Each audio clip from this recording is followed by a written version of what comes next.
کیا ہم اس موقع پہ بھی اپنے غزہ کے بھائیوں کو بھول سکتے ہیں؟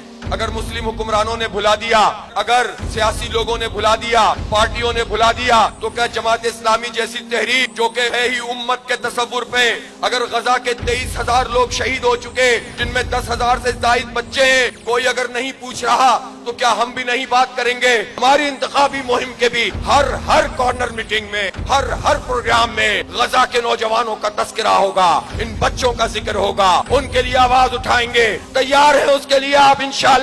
اگلے اتوار کو انشاءاللہ شاہراہ فیصل پر جتنا بڑا مارچ ہم نے آج سے 2 مہینے پہلے کیا تھا، اس کا ڈبل کم از کم مارچ کرنا ہے، بڑا مارچ کرنا ہے۔ تیار ہے اس کے لیے انشاءاللہ؟ اور پورا ہفتہ غزہ کے مسلمانوں کے نام، غزہ کے بچوں کے نام، حماس کے نام، القسام بریگیڈ کے نام، اسماعیل ہنیہ کے نام، ابو عبیدہ کے نام، اور انشاءاللہ اللہ تعالیٰ برکت سے بھی نوازے گا جب ہم اس کی امت کا خیال کریں گے۔